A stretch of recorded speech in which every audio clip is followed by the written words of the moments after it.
Lesson 5 dari buku The Master Key System tentang pikiran kreatif. Lesson 5 terlampir di sini. Setelah mempelajari bagian dengan seksama, Anda akan melihat bahwa setiap kekuatan atau objek atau fakta yang dapat dipikirkan merupakan hasil aktivitas pikiran. Aktivitas pikiran adalah pemikiran. Dan pemikiran bersifat kreatif. Manusia sekarang ini berpikir dengan cara yang jauh berbeda dibanding sebelumnya. Karena itulah sekarang disebut zaman kreatif.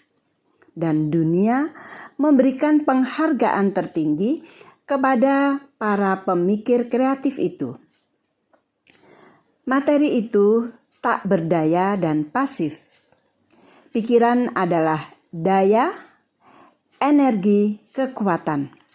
Pikiran membentuk dan mengendalikan materi. Setiap bentuk materi hanyalah perlambang dari pikiran yang sudah ada sebelumnya. Tetapi pikiran tidak melakukan transformasi sulap. Ia mematuhi hukum alam. Ia menggerakkan kekuatan-kekuatan alam. Ia melepaskan energi-energi alam. Ia terwujud dalam perilaku dan tindakan Anda. Lalu, perilaku dan tindakan ini selanjutnya memberi reaksi terhadap teman-teman dan kenalan Anda. Dan akhirnya, terhadap sekitar Anda secara keseluruhan. Anda dapat menciptakan pikiran, karena pikiran bersifat kreatif. Anda dapat menciptakan segala hal yang Anda inginkan bagi diri Anda sendiri. Oke, di lesson 5 ini ada 29 poin yang akan kita pelajari ya, poin pembelajaran yang akan kita pelajari bersama. Dan untuk selanjutnya Bunda tidak usah menyebutkan nomor-nomornya ya, kita baca saja langsung supaya kita bisa menangkap inti pembelajaran yang disampaikan dalam buku The Master Key System di lesson yang kelima ini. Oke? Setidaknya 90% kehidupan mental kita bersifat bawah sadar. Karena itu, mereka yang gagal memanfaatkan kekuatan mental ini hidup di dalam batasan-batasan yang sangat sempit. Pikiran bawah sadar akan dapat memecahkan segala persoalan bagi kita, asalkan kita tahu cara mengarahkannya. Proses pemikiran bawah sadar selalu dalam kondisi aktif. Yang menjadi pertanyaan adalah, apakah kita ini sekedar menjadi penerima pasif dari aktivitas ini? Dan apakah kita secara sadar mengarahkan keaktifan itu? Apakah kita seharusnya memiliki visi tentang tujuan yang harus dicapai dan bahaya-bahaya yang harus dihindari? Atau apakah kita sebaiknya mengikuti saja arus ini? Kita telah mengetahui bahwa pikiran menyelimuti setiap bagian tubuh fisik. Pikiran selalu mampu diarahkan atau dipengaruhi oleh otoritas yang berasal dari tujuan atau porsi pikiran yang lebih dominan. Pikiran yang menyelimuti tubuh sebagian besar adalah hasil turunan atau hereditas. Tetapi pikiran juga sekadar hasil dari seluruh lingkungan di semua generasi masa lalu mengenai kekuatan hidup yang responsif. Pemahaman tentang fakta ini akan membuat kita mampu menggunakan otoritas kita bila kita mendapati ada sifat tak diinginkan yang terwujud.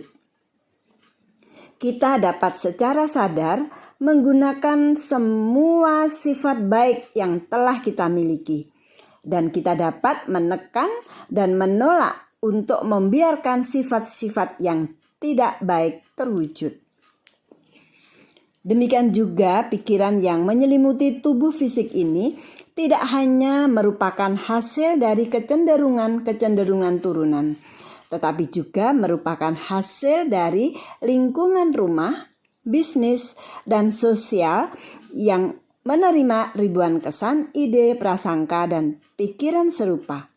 Sebagian besar dari pikiran ini telah diterima dari orang lain, hasil dari opini, saran, atau pernyataan. Sebagian lagi adalah hasil proses berpikir kita sendiri. Tetapi hampir semuanya diterima dengan sedikit atau tanpa pemeriksaan atau pertimbangan sama sekali. Ide ini tampaknya masuk akal, maka pikiran sadar menerimanya dan meneruskannya ke pikiran bawah sadar. Di sana ide ini diambil oleh sistem simpati dan dilanjutkan untuk dibangun ke dalam tubuh fisik kita. Kata sudah mendarah daging. Demikianlah kita terus-menerus mencipta dan mencipta ulang diri kita sendiri. Kita hari ini adalah hasil dari pemikiran masa lalu kita. Dan kita akan menjadi apa yang kita pikirkan hari ini.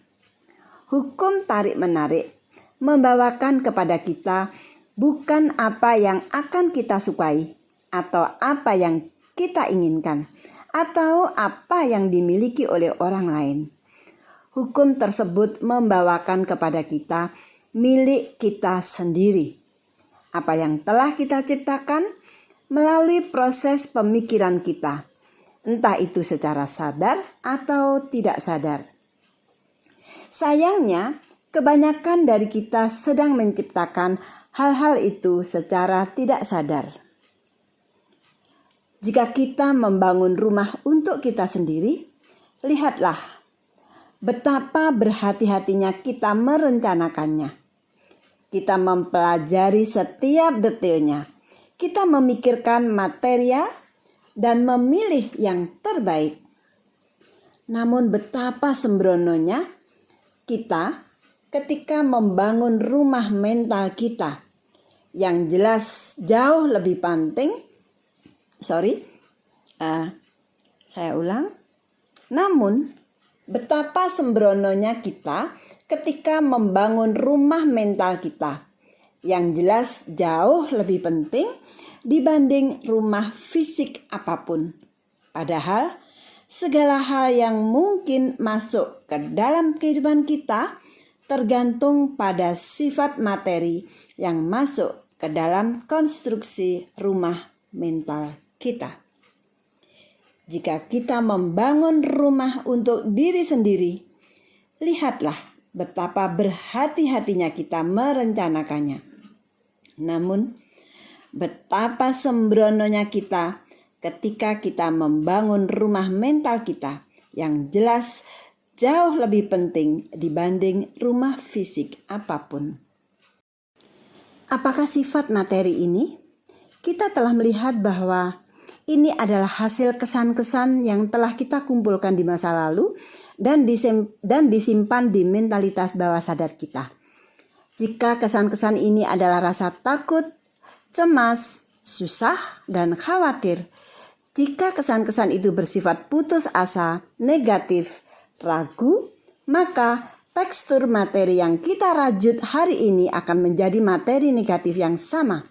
Alih-alih bernilai materi ini justru akan melapuk dan membusuk, serta mendatangkan kesulitan, kesusahan, kekhawatiran yang lebih besar ke dalam hidup kita. Selamanya kita akan sibuk berusaha untuk menambal dan membuatnya tampak tidak kentara. Sebaliknya, jika yang kita simpan hanyalah pikiran yang sangat berani, jika kita optimis, positif, dan segera membuang pikiran negatif apapun ke tumpukan sampah dan menolak sama sekali untuk berurusan dengan sampah ini, apakah hasilnya? Materi mental kita sekarang adalah jenis yang terbaik. Kita dapat merajut materi apapun yang kita mau, dapat menggunakan warna apapun yang kita inginkan. Kita tahu bahwa tekstur ini kokoh. materi ini kuat dan tidak akan pudar. Kita tidak mempunyai rasa takut, tidak ada kecemasan tentang masa depan, tidak ada apapun yang harus ditutupi, tidak ada tambalan-tambalan yang harus disembunyikan. Ini merupakan fakta-fakta psikologis. Tidak ada kerja teori atau terka-menerka tentang proses berpikir ini. Tidak ada rahasia tentang fakta-fakta ini. Sebenarnya fakta-fakta ini begitu sederhana sehingga setiap orang bisa memahaminya. Yang harus dilakukan adalah melakukan pembersihan rumah mental kita. Dan pembersihan ini harus dilakukan setiap hari. Kita harus menjaga rumah agar tetap bersih. Kebersihan mental, moral, dan fisik sangat diperlukan jika kita ingin membuat kemajuan. Bila proses pembersihan rumah mental ini sudah selesai, materi yang tersisa akan cocok untuk mewujudkan cita-cita atau imajinasi mental apapun yang kita inginkan. Ada sebidang tanah yang menunggu seseorang untuk mengklaim. Tanahnya luas terbentang sejauh mata memandang, dengan hasil panen yang melimpah, air yang mengalir dan hutan yang subur. Ada sebuah rumah besar yang megah dan berisikan lukisan-lukisan langka, perpustakaan yang lengkap, hiasan gantung yang indah, serta barang-barang mewah yang memberikan kenyamanan. Yang harus dilakukan si pemilik hanyalah mengukuhkan hak miliknya, mengambilnya, dan menggunakan harta benda itu. Ia harus menggunakannya, ia tidak boleh membiarkannya melapuk. Syarat kepemilikannya adalah menggunakannya. Mentelantarkannya berarti menghilangkan hak kepemilikan. Di ranah pikiran dan spirit, di ranah kekuatan praktis, harta semacam itu adalah milik Anda. Andalah pewarisnya. Anda dapat mengukuhkan hak waris Anda dan memiliki serta menggunakan warisan yang berharga ini. Kekuatan atas lingkungan adalah salah satu buahnya. Kesehatan, harmoni, dan kemakmuran merupakan aset di neraca saldo. Semua itu menawarkan kepada Anda ketenangan dan kedamaian. Kekuasaan ini hanya menuntut kesediaan belajar untuk menuai sumber-sumbernya yang besar. Kekuatan ini tidak menuntut pengorbanan, kecuali hilangnya keterbatasan Anda, hilangnya kondisi terbudaknya Anda, hilangnya kelemahan Anda, dan kekuatan ini membungkus Anda dengan kehormatan diri dan menyerahkan tongkat kekuasaan ke tangan Anda. Untuk memperoleh harta ini diperlukan 3 proses. Anda harus benar-benar menginginkannya. Anda harus mengukuhkan klaim Anda, dan Anda harus mengambil kepemilikan itu. Anda mengakui bahwa itu bukan kondisi yang membebani. Anda terbiasa dengan subjek hereditas. Darwin, Huxley, Haeckel, dan para ahli fisika yang lain sudah mengumpulkan bukti sebanyak mungkin bahwa hereditas adalah hukum yang muncul bersama kreasi progresif. Hereditas progresif inilah yang memberikan manusia sikap tegaknya, tenaga geraknya, organ pencernaannya, sirkulasi darah, tenaga saraf, tenaga otot, struktur tulang, dan banyak kemampuan fisik lainnya. Bahkan ada fakta-fakta yang lebih memukau tentang hereditas kekuatan pikiran. Semua ini membentuk apa yang bisa disebut dengan hereditas manusiawi Anda. Tetapi ada hereditas yang belum dipahami oleh para pakar fisika. Hal ini sebenarnya sudah menjadi bahan riset mereka sebelumnya. Mereka merasa putus asa di satu titik karena mereka tidak dapat menjelaskan apa yang mereka lihat. Hereditas agung ini ditemukan dalam kondisi tengah bekerja aktif. Inilah kekuatan agung yang memutuskan kreasi primer.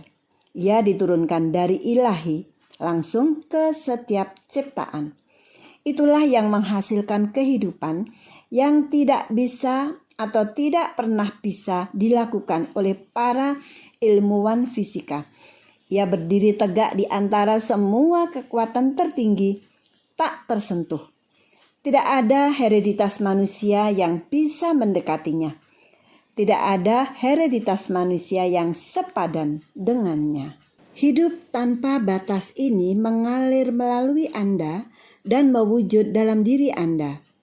Jalan masuknya adalah semua kemampuan yang mencakup kesadaran Anda. Maka rahasia kekuatan ini terletak pada pintu-pintu yang harus selalu dibiarkan terbuka. Tidakkah ini sepadan dengan usaha yang kita kerahkan? Inilah suatu fakta yang luar biasa bahwa sumber semua kehidupan dan kekuatan berada di dalam diri. Manusia, lingkungan, dan peristiwa kehidupan mungkin memerlukan kebutuhan dan kesempatan.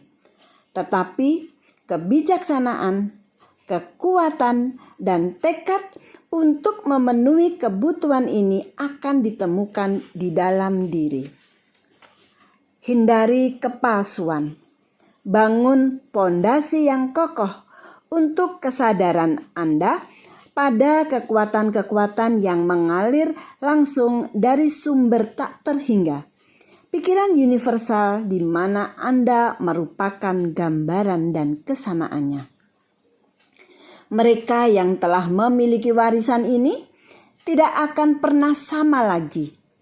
Mereka sudah menjadi pemilik dari suatu kekuatan yang tak terbayangkan sebelumnya. Tidak lagi mereka malu-malu, lemah, pelin-pelan atau ketakutan. Mereka telah terhubung kuat dengan Yang Maha Kuasa. Sesuatu di dalam diri mereka telah dibangkitkan. Tiba-tiba saja mereka telah menemukan bahwa mereka memiliki kemampuan hebat yang laten yang selama ini tidak mereka sadari. Kekuatan ini berasal dari dalam diri, tetapi kita tidak bisa menerimanya kecuali kita memberikannya. Menggunakannya adalah syarat agar kita mendapatkan kepemilikan ini. Masing-masing dari kita adalah saluran, dan melaluinya kekuatan yang maha kuasa dibedakan menjadi bentuk. Jika kita tidak memberi saluran, ini mampat sehingga kita tidak lagi bisa menerima. Inilah yang terjadi di seluruh tataran eksistensi, di semua bidang usaha, dan di semua jalan kehidupan. Semakin kita memberi, semakin kita memperoleh. Atlet yang ingin menjadi kuat harus menggunakan kekuatan yang ia miliki. Semakin banyak ia memberi, semakin banyak pula yang ia peroleh. Orang yang ingin mencari uang harus menggunakan uang yang dia miliki, karena hanya dengan menggunakan uangnya, maka ia akan memperoleh lebih banyak uang lagi. Pedagang yang tidak membiarkan setiap barangnya terjual tidak akan mendapatkan pemasukan. Perusahaan yang tidak bisa memberikan pelayanan yang baik akan segera kehilangan pelanggan. Ahli hukum yang tidak mampu memperoleh hasil akan segera kehilangan klien. Hal ini berlaku dimanapun. Kekuatan tergantung pada penggunaan yang tepat dari kekuatan yang telah kita miliki. apa yang terjadi di setiap bidang usaha dan setiap pengalaman di dalam kehidupan juga terjadi pada kekuatan yang darinya diperoleh setiap kekuatan lain yang dikenal di antara manusia, yaitu kekuatan spiritual. Bila spiritnya dibuang, apa yang tersisa? Nol besar. Kalau yang ada hanya spirit saja, maka mengenali fakta ini saja sudah bisa membangkitkan kemampuan untuk mendemonstrasikan semua kekuatan, baik fisik, mental, dan spiritual. Semua harta milik merupakan hasil dari sikap pikiran yang terakumulasi atau kesadaran akan uang. Inilah tongkat sulap yang akan memampukan Anda menerima ide itu dan ia akan merumuskan rencana-rencana untuk Anda laksanakan. Dan Anda akan mendapati kesenangan dalam melaksanakannya. Seperti halnya kepuasan saat Anda memperoleh dan meraihnya. Sekarang masuklah ke kamar Anda. Nah, ini untuk latihannya ya. Untuk latihannya ada di lesson 5. Lanjutan dari latihan-latihan sebelumnya. Ya, saya sampaikan ya latihannya. Sekarang masuklah ke kamar Anda. Duduk di tempat yang sama dengan posisi yang sama seperti sebelumnya. Dan secara mental pilihlah suatu tempat yang memberikan kesan menyenangkan. Bayangkan tempat itu sedetail mungkin. Bayangkan bangunannya, tanahnya, pohonnya, teman-teman, dan hubungan lainnya. Pokoknya selengkap mungkin. Pada mulanya Anda akan mendapati diri Anda memikirkan segala sesuatu yang berada di bawah matahari, yang justru bukan merupakan objek konsentrasi Anda. Tetapi Anda tidak perlu khawatir. Ketekunan akan menjadi pemenangnya. Tetapi ketekunan ini mengharuskan Anda untuk mempraktekkan latihan ini setiap hari tanpa henti. Oke, terakhir saya bacakan quote-nya ya. Ini sangat bagus. Inilah suatu fakta yang luar biasa bahwa sumber kehidupan dan kekuatan berada di dalam diri. Oke, berikutnya ini yang terakhir dari lesson 5, yaitu tanya jawab sebagai panduan studi Anda agar mengingatkan kembali di lesson kelima ini. Oke, saya bacakan ya. Seberapa besar proporsi kehidupan mental kita yang bersifat bawah sadar? Sedikitnya 90%. Wow. Jadi proporsi kehidupan mental kita yang bersifat bawah sadar itu ada 90%. Berarti yang sadar hanya 10% ya. Oke. Apakah gudang mental yang luas ini biasanya dimanfaatkan? Tidak. Nah, ternyata gudang mental yang sangat luas ini biasanya tidak dimanfaatkan. Oke, pertanyaan berikutnya, mengapa tidak? Hanya segelintir orang yang memahami atau menyadari fakta bahwa hal ini merupakan aktivitas yang bisa mereka arahkan secara sadar. Jadi tidak dimanfaatkannya itu bukan karena tidak mau memanfaatkan, tetapi memang mereka tidak bisa. Nah, makanya ada latihan-latihan itu, sebenarnya latihan-latihan itu nantinya akan mengarahkan Anda pada memahami fakta bahwa ternyata itu bisa dimanfaatkan gitu ya. Jadi gudang bawah sadar yang sedemikian luasnya itu ternyata bisa dimanfaatkan. Ya, makanya ikuti latihan-latihannya dan telateni. Nah, tiba-tiba saja nanti kehidupan Anda akan berubah ya, karena Anda akan memiliki pikiran-pikiran kreatif yang tiba-tiba saja Anda akan terhubung pada pikiran universal yang tak terhingga tadi ya, dari Yang Maha Kuasa. Oke, saya lanjutkan. Dari mana pikiran sadar menerima kecenderungannya untuk mengatur? Dari hereditas, yang berarti bahwa ia merupakan hasil dari semua lingkungan pada semua generasi di masa lampau ya, jadi data-data kehidupan maksudnya. Oke.